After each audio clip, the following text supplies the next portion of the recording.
I'm Evelyn Lee. And I'm Janine Chastain. We're collaborating on curated conversations to explore how the industry of architecture is changing. Together, we'll find ways to create new solutions to current challenges while elevating the value of architects. Welcome to Practice Disrupted.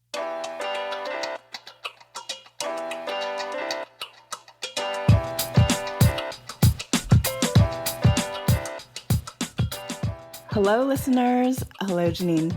Hi, Evelyn. Hi, Disruptors. So I was very recently introduced to our next guest, Sharon Prince, CEO of Grace Farms, through a mutual friend of ours from AceLab, who really thought Practice Disrupted would be a wonderful platform to share what they are doing with their Design for Freedom initiative.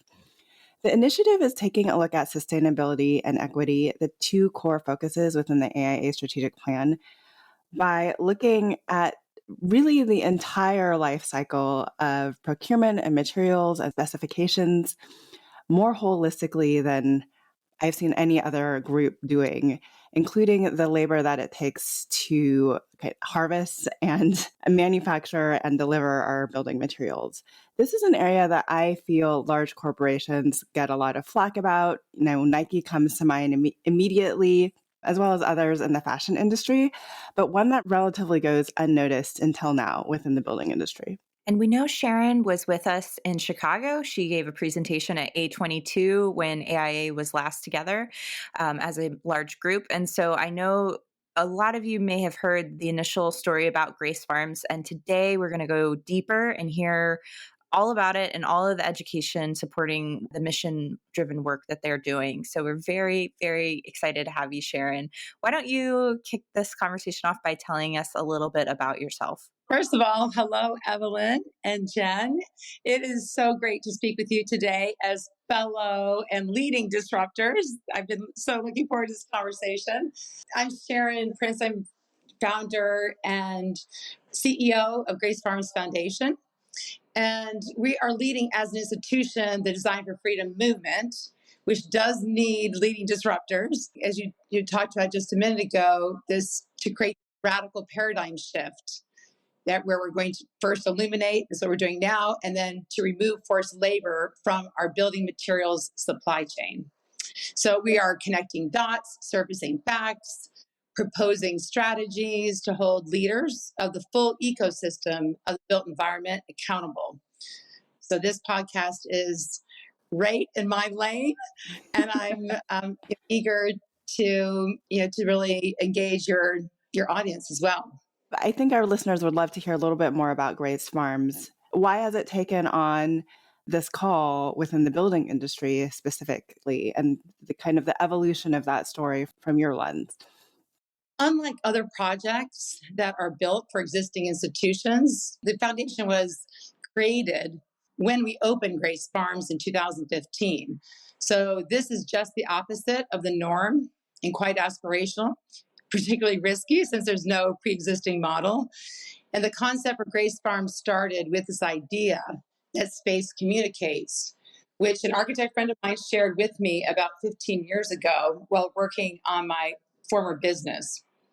So that led us to consider if space could communicate a set of values, could it draw a diverse community together locally and globally by creating a platform to advance good in the world.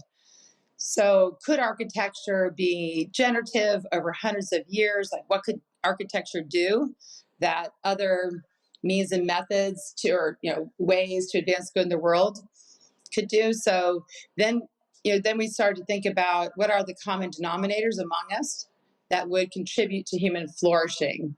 So the design of Grace Farms in the landscape are together helping to create a peaceful respite and foster this active community. It's quite intentional and fundamental to our interdisciplinary humanitarian mission, where we're weaving 5 initiatives: nature, arts, justice, community, and faith, and now Design for Freedom. So our stake in the ground is to end modern-day slavery and gender-based violence, and to create more grace and peace in our local and global communities. And I would say that your building is very beautiful. Like from an architectural standpoint, it is it is peaceful, it is calming, and I love hearing you talk about how you're connecting the values of your organization to your building in the context of the site. We want to talk a little bit about the growth that your organization's gone through because it's grown quite a bit. And can you tell us a little bit about the trajectory of that growth?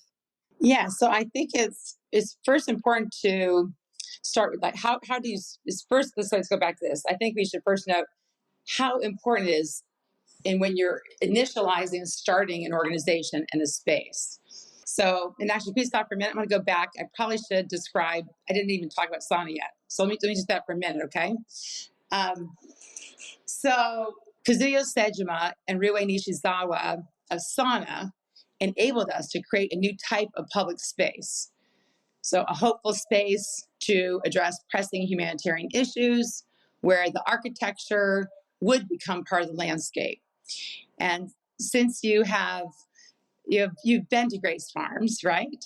The river building offers 360-degree views of the landscape in the changing seasons, which evoke new perspectives, evokes curiosity, and initializes an ambulatory experience that has both social and spiritual potential. And it was interesting because we asked them to create this porous membrane. That was back in 2010. And now the term is just porous. But back then, people are like, what is a porous membrane? What are you talking about? And they are, as you well know, that they are very, very deft at being able to create spaces where people can flow in and out of the porous architecture that can break down barriers between people and sectors, nature, architecture, and what we ask for is a place that could create these new outcomes. So then in terms of how our organization has grown, I think it's important to start off with how who you bring on board. So that would be, first, we couldn't have done what we've done without Sejima Nishizawa, having the right partners and also having a similar mindset and ethos. We've been committed to creating gender and racial equity with our teams. So that really did start with the design team, construction. It just carries through to our full team. Who you have to have that kind of team who can actually create the three-dimensional expression of it, but also then when we started to create our own team to operate Grace Farms. So we have now this very entrepreneurial, nimble team with this like-minded ethos to build Grace Farms together. Chelsea Thatcher has been my partner in envisioning what can be as our creative director and chief advancement officer. And then now Sherry Sweeney, our COO, came on board right at the onset of the pandemic and has helped us to be this humanitarian hub during the pandemic, which I can describe later. It was pretty incredible to, being nimble is part of what we do, but that really was a really challenging time, and our team now has grown to nearly 100. And each person on our team now feel and are part of the Design for Freedom movement, are part of how we welcome people, the work that we do, and thankfully people have, you don't know if people are going to come. Thankfully they have, locally and globally, and have had their own or collective experience. We've had hundreds of artists like Carrie Mae Weems, Alvin Ailey, Poet Laureate Tracy K. Smith, nonprofit organizations like the UN, including UN University, UN Women, government entities, Homeland Security Investigations, State Department scholars. I mean, it just goes, we just have this phenomenal group of people within the full ecosystem of the built environment and just with humanity that have been adding to the DNA of Grace Farms. So Grace Farms is bringing together this collective of people. So how did it pivot during the pandemic when it was much harder to bring people together to have the dialogue and discourse that you're seeking? So at the onset of the pandemic, when PPE was really scarce, even for frontline healthcare workers, and food insecurity was on the rise, Grace Farms here, we pivoted our entire operation. We closed and then kept our teams on in the commons to to prepare meals literally from day one and within our community, which is very hard, as you know, for even to keep staff on in the to prepare meals. And then 2020, we converted Grace Farms into this essential place of business. And by April 1st, we filled the life-saving N95 respirator gap for all of Connecticut and distributed is a little over 2 million PPE. It was really, as you know, harrowing. It was a round-the-clock effort. We were able to source, secure, and donate of those 2 million PPE, 500,000 N95s to all of the local hospitals. And there's a whole community effort because we've been invested in supply chains, understanding them, invest in our community. And also because the MO here is really just going to say yes and then figure out how to do it. So it was on a Zoom call that I said, we're going to get these N95s for the state. And I actually did not know how difficult that would be. And then everybody has to rally, which we did. So it really is an informative time too for how we reemerged in September this year. And Design for Freedom was part of that too. Even during the crisis, the last 2 years, we also formally launched Design for Freedom at the same time with the report in October of 2020. So we were working really quite urgently during COVID. We're still not out of it, but during the most pressing time. The interesting thing about Design for Freedom, like I said, is that it really goes into the labor that it takes to procure all of our materials. So when, and this is an area when you talk about sustainability, we always talk about savings, reducing our carbon footprint. Were the architects you're working with, did they know of these procurement policies? Like how did you go about discovering this particular issue within the building industry? Right. So I've been aware of the entropic, brutal human rights violation of modern slavery for about 20 years. And through our work since we opened, that was that commitment from our opening to address it and our commitment to architecture. So through our work, convenings from when we opened, architecture and justice have been in proximity to each other at Grace Farms. So several years ago, I connected the dots that began with ethical transparency and conscious consumerism in food and clothing. Next, we are proposing that shelter also be accountable to its mammoth material supply chain. And the one thing to note is that all buildings, including Grace Farms, around the globe are built with materials that have a high risk of forced and child labor. So not one modern building can be certified without forced labor in its thousands of materials. And in fact, rarely a few of those materials. So this epiphany happened while I was on a national jury with the AIA in late 2017 to evaluate projects around the world. And one project was in a hot spot. It was a girls' school. And we were looking at the sustainability of the various buildings, but did not prioritize social sustainability, social equity. And so I asked the question whether the bricks for the school construction were made without forced labor, and I was met with silence. So I quickly learned that while environmental sustainability had been prioritized, there was no discussion of the ethical inspection of the building material supply chain. Once I realized it, once you can't unknow it. So I quickly went to everyone that I had worked with on Grace Farms. I went quickly to the AIA president to inform them, started to create a working group with the late and incredible William Menking, Bill Menking, and founder of the Architects newspaper.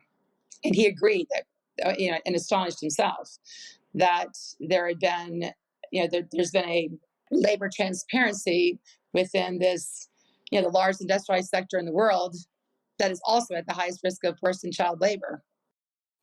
That is shocking. And I don't think it's something that is discussed enough in architecture firms or even in the idea of speccing materials. Like we talk a lot about selection of materials that are regional to reduce the carbon footprint of transporting those materials. But the idea of tracing it back and following the supply chain back to the origin of the material to understand how it is acquired or created. Can you give us a couple of other materials that come to mind in addition to brick as a material that's high risk for this? Well, what happened at the very beginning is that there was no list of material. Not only is there labor transparency passages, but there's very little data point that had been brought together. So when we created the report, and it was within, we've also established the working group that started with a dozen of us, is now 80 within the full ecosystem of the built environment. That enables us to have validity and credibility to understand, to really pull all the pieces together. And we identified 12 materials that include all the basic materials of a building, whether it be timber, textiles, stone, polysilicon that go into our solar panels. We talk more in depth about those in our newly released Design for Freedom Toolkit. And these are all online, open source, and it's super important to understand that literally no one acknowledged this early on. And so the work that needs to be done is voluminous. But we are literally making progress right now. And what's exciting about this conversation is those that are listening now know. Once you know, you cannot unknow it. And we do have agency. So we want to first expand the definition of sustainability. So when we say sustainability, it needs to include ethical and social sustainability. And this is how repair begins, how we can really imagine and create a more humane future through architecture. How often are you able to do what you do and have this kind of humanitarian impact? So slavery is the most extreme form of inequity, and there is this extreme violation of human dignity, safety, and welfare. It proliferates today without any accountability. So Design for Freedom is a call to action, to repair, to create an ethics-based built environment, to connect the operations to people and materiality. And what's the main thing people can do is really is what initialized the whole movement is inquire, is your building ethically sourced and sustainably designed? Right now, we don't know. And there's a startling blind spot right now. And we need to do that particularly even with a sustainable lens, because the embedded, we're looking at embedded carbon, but we're not, at the same time, we could be and should be adding labor inputs so that we're also acknowledging the embedded suffering that is built into our construction. I would imagine that our listeners can hear your passion and enthusiasm in your voice. I mean, I'm definitely hearing it. This is an area that you've been, forced labor is something that you've been looking at for over 2 decades now. What was your interest, particularly in space and architecture? Because you don't have an architecture background. So make that connection for us. I believe in the power of more, of having us all engage in to me is the most egregious violation of social inequities that has been going on, and there's so little and such a weak response. So it can only happen. It's very clear to me that architecture itself, with the sheer weight of it, the number of people that are involved in a project, that really has the rare opportunity to actually reduce and hopefully disrupt. So we're talking about modern day slavery, unlike any other avenue. It's really interesting because the green building movement, we have that as a muscle memory within the building industry. We've seen what that has produced, right, in terms of our environmental consciousness of what and how we build. Still a long way to go, but the ability now to shift the marketplace towards ethical suppliers and manufacturers, extractors, transporters is significant. And we see coupled with laws that are emerging. So I can give examples of how that's happening right now, right at the nexus of sustainability, environmental sustainability, and this effort of Design for Freedom, because solar panels are something that is a means and method for addressing the climate crisis, and yet it's being subsidized by forced and child labor at the same time. What's happened is that we have the Uyghur Forced Labor Protection Act that's gone into effect in June that disallows any entry of any products made within the Uyghur region, to come into the United States. And so just a few weeks ago, 3 gigawatts, which would be about 1/6 of the anticipated installation of solar panels, was seized at the border. So the disruption within the solar industry is happening. I talked about this last year, not knowing that the Uyghur Forced Labor Protection Act would come into effect or even be proposed. But what I did know is that we also have the Trade Facilitation and Enforcement Act that most people do not know about, which does require verification of all materials that are brought into the United States to have fair labor. And what that means is that if you're asked at the border for that verification, you need to produce it. And given that there's a lack of capacity to test every firm documentation on every shipment, it's not, hasn't been as much of a enforcement capacity to do so. However, with the Uyghur Forced Labor Protection Act, there is the difference is that you have to prove that fair labor documentation at the border. Grace Farms was founded on this idea of space. Where's Grace Farms located? And if I want to hold an event at Grace Farms to help with this dialogue, how do I do that? Okay, so we're about an hour north of New York City in New Canaan, Connecticut. And we are free and open to the public. We do hold different types of events that have a full range, but we do this all in partnership. So we're not a place that rents it out for other folks. We partner with many organizations, and for you disruptors, there's plenty to to come and attend and be a part of and to help shape, actually. So we have a Design for Freedom Summit now that we just had had our first inaugural summit in March, and we're going to hold our second this coming March 2023, the 30th. We have both the Earth Equity and Landscape Forum that introduces both, talks about both the importance of ethically and sustainably maintaining our landscapes, as well as the products and materials we put into our landscapes. And that forum will be in May. And then we have every day when you come to Grace Farms, everyone, the public, this is the beauty of it. We have the public here who are a big part of Design for Freedom to really initialize the demand, but also, yes, that's a big part of it. We have programs every day, pop-up programs that people can choose to be a part of.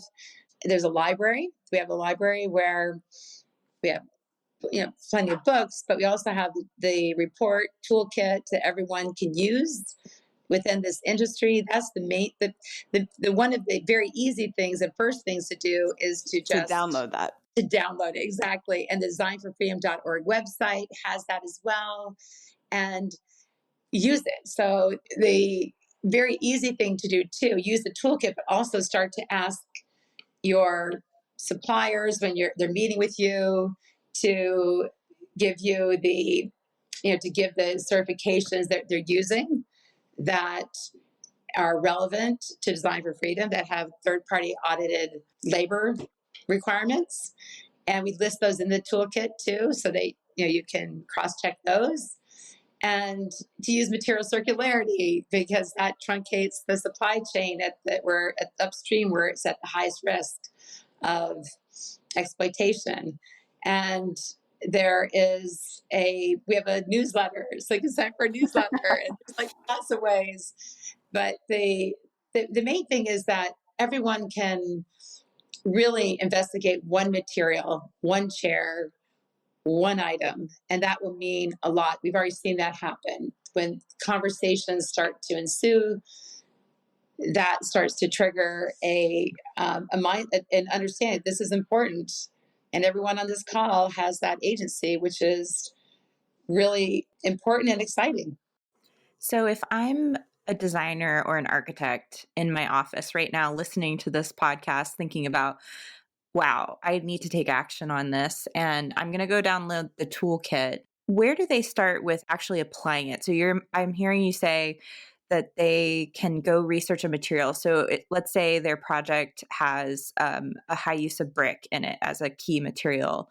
Is it that you all are offering a database they can look to, or is it that they can also be part of the research towards finding solutions? Yes, these are early days, so research is important. But we've listed those 12 materials, and you'll learn about the hot spots, what those materials, the composites are made of. Let's say with timber, that FSC certified wood that you might already put into a project to achieve sustainable goals, actually also just added core labor requirements. So now you can even propose, it's actually beneficial to know which of the certifications also add ethically sourced materials, because you can let your clients know or your teams know that they can invest in these sustainable products and also achieve design for freedom principles at the same time.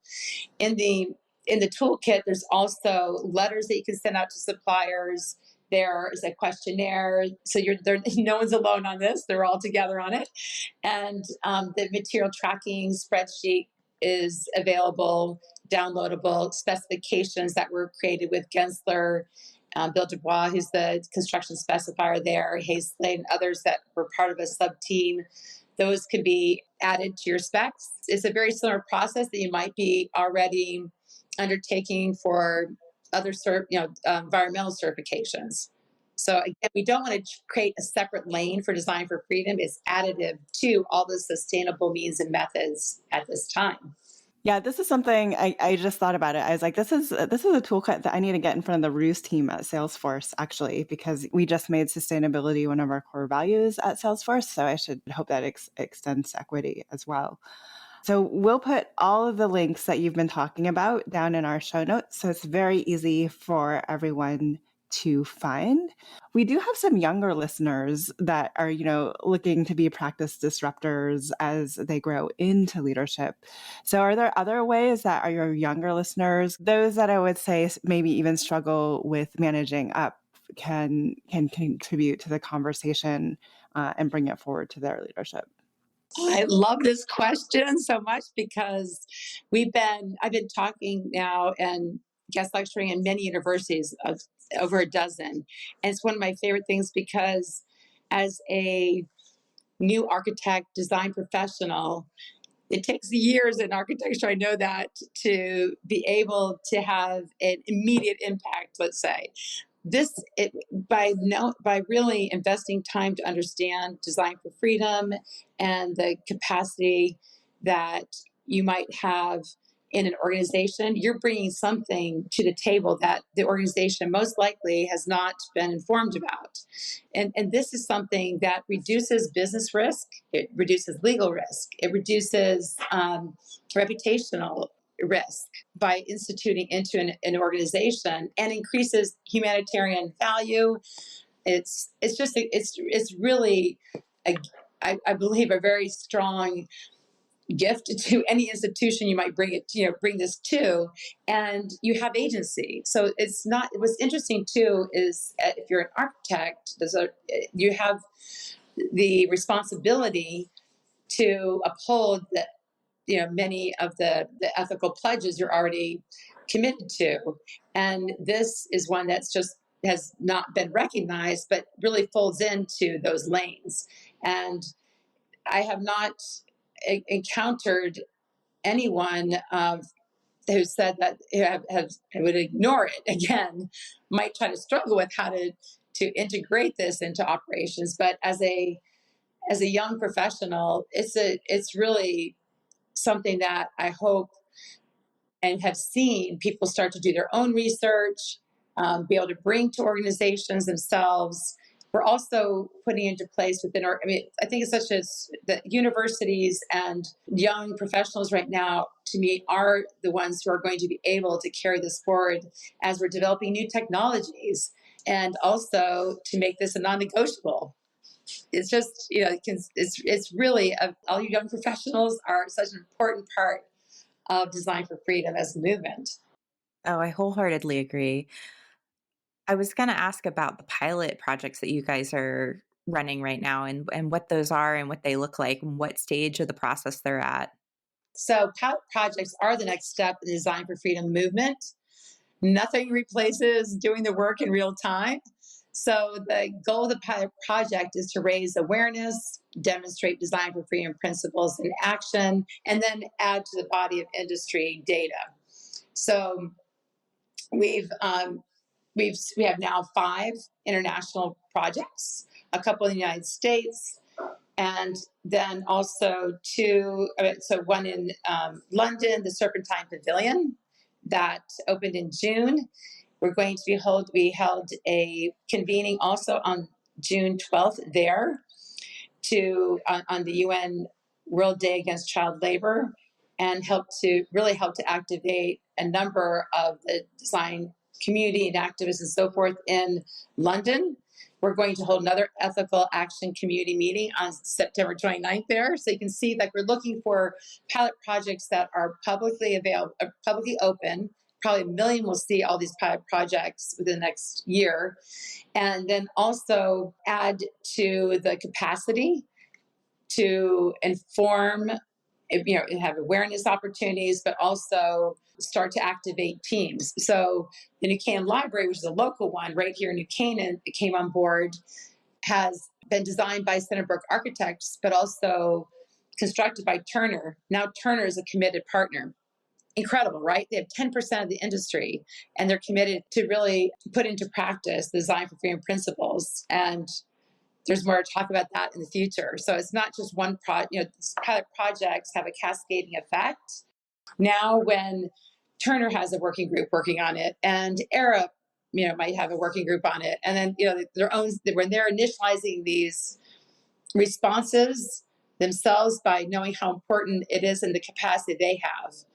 So the projects that are in India and I was just in India a couple months ago, and there's more emerging there where there's a pretty bold move and for industrialists that are there in the country as owners to be committed to Design for Freedom, and they're doing it with fervency. It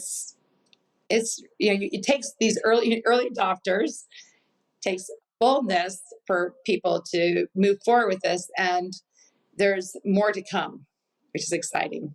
And the pilot project outcomes already. So each of the pilot projects, and when it's completed, has a brief attached to it that will be open source as well. So if you go online right now, you'll see a very trim, but it's a overview of the Serpentine Pavilion's examination of their supply chain. You'll see 16 products that examined, the country of origin, the certifications that were used, starting to build that. We're not going to, at this point, have a Design for Freedom database. We want to be able to, what we're doing is adding Design for Freedom filters with other partners like Mindful Materials, Material Bank, and others, so that it doesn't become onerous also to practitioners that already have so many responsibilities in terms of sustainability. So that is also another step, is to formalize those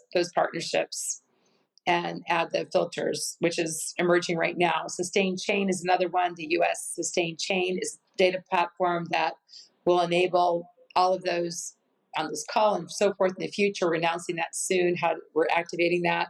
So there's a platform for everyone to engage with.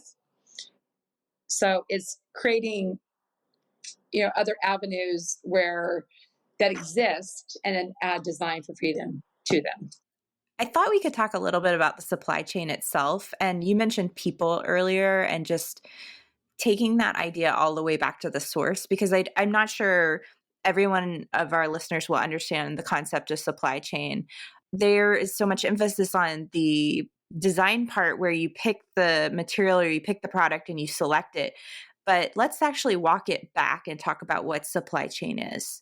Can you describe that for us and take it down to the original source? First, I think it's important to describe forced labor within construction. There's two halves of the equation. One is on-site labor that most people are aware of, that you need, that's why there's unions and oversight on-site. The other half of the equation is material procurement. And that is the half that has been ignored. So material procurement includes the materials at extraction level, which is the term is upstream from where you are from the job site. So if you even more simply look at it like this, you have the construction site.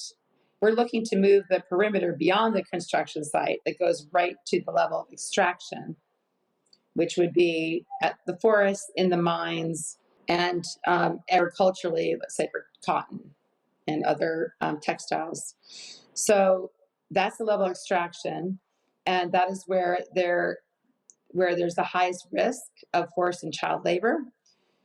And the reason for that is there are hazardous conditions there at those sites, and there is, in some of the hotspot areas, lack of oversight. Then it starts to also, when you start within the construction sector, have a number of brokers, subcontractors. It's a very disaggregated industry. And so the transparency from that extraction level to the job site is opaque. From extraction upstream, then you need to transport it. So from harvest or mining, then you need to transport it.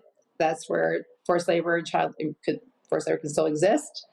And then transport it, and then you might be having to smelt it, manufacture it, and then transport it again, and it again moves throughout the global marketplace.